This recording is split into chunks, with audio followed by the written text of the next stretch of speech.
Hello friends, অ্যানোনিস kitchen में সকল বন্ধুকে জানাই স্বাগত। তো বন্ধুরা, আজ আমি বানাচ্ছি চিকেন ম্যাটাস। এই চিকেন ম্যাটাস বানানোর জন্য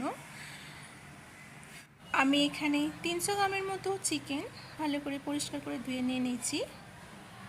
তো এর মধ্যে এবার আমি দিয়ে দেব টিস্পুন লেবুর রস। লেবুর রসটা আমি ভালো করে মাখিয়ে নেব। এরপর আমি দিয়ে দিচ্ছি আদা রসুনের পেস্ট, স্বাদ মতো নুন, আর আমি দিয়ে দেবো লঙ্কা আর হলুদ গুঁড়ো। তো এইগুলো ভালো করে চিকেনটার মধ্যে ম্যারিনেট করে নেব। তো দেখুন, আমার এখানে ম্যারিনেট করা হয়ে গেছে। এটা আমি কভার করে দেব আধা ঘন্টার মতো। আধা ঘন্টা পরে আমি ফিরে আসছি। তোমার ম্যারিনেট করা আধা ঘন্টা হয়ে যাওয়ার পরে কড়াই গরম করে তাতে তেল দিয়ে দিচ্ছি। তেলটা গরম হয়ে গেলে এতে আমি এবার চিকেনগুলো ভেজে নেব।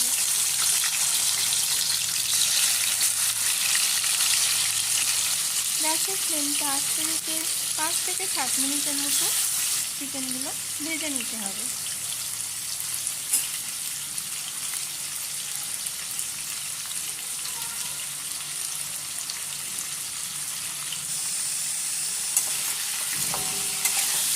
তো বন্ধুরা, আমার এই রেসিপিটা যদি ভালো লাগে একটা লাইক অ্যান্ড কমেন্ট করবে।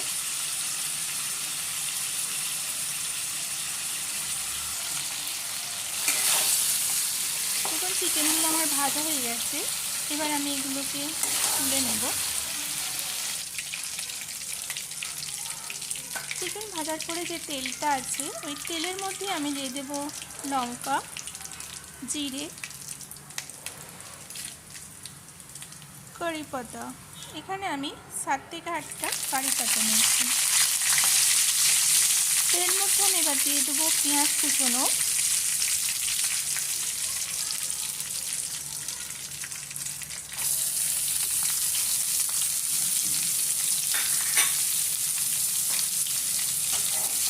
হালকা ভেজে নেব পেঁয়াজটা। 2 মিনিটের মতো ভাজার পরে এটা আমি দিয়ে দিচ্ছি নুন,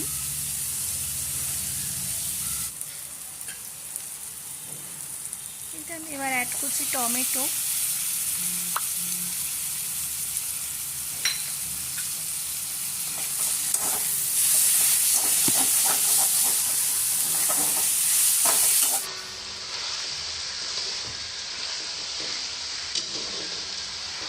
নেড়ে নেওয়ার পরে এতে আমি এবার দিয়ে দেবো ম্যাড্রাস কারি পাউডার।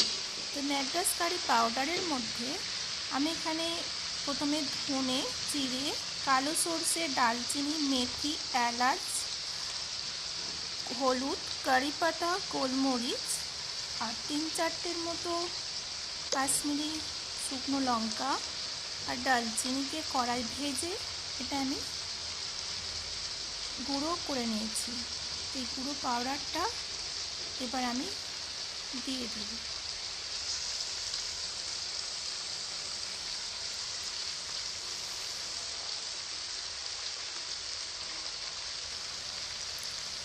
এই ম্যাড্রাস কারি পাউডারটা দেওয়ার পরে 2 মিনিটের মতো আমি এই মশলাটাকে একটু কষে নেব।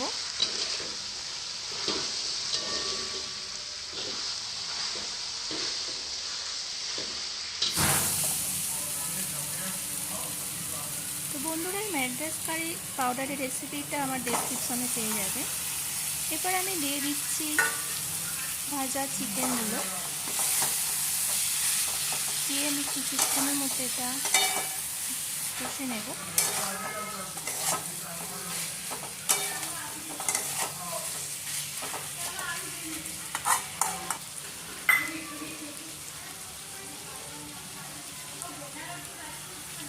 এরপর আমি দিয়ে দিলাম টমেটো পিউরি, আর এবার আমি অ্যাড করছি টক দই।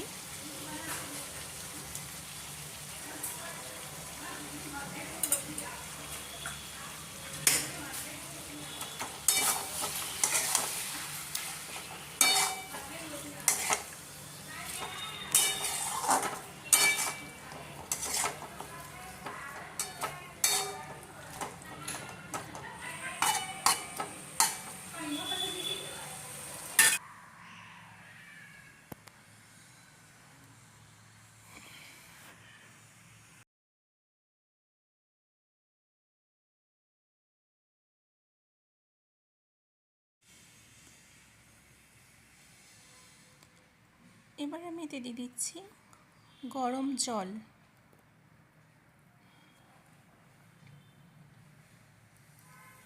গরম জল দেওয়ার পর জাস্ট 2 থেকে 3 মিনিট ফুটিয়ে নেব, তাহলে আমার রেডি হয়ে যাবে চিকেন ম্যাটারাস।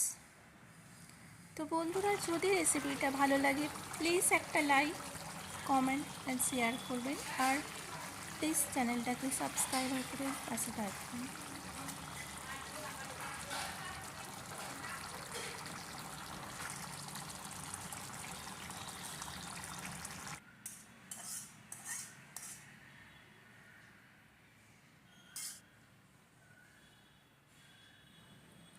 এটা গরম ভাত বা পরোটার সাথে খুব ভালো লাগে।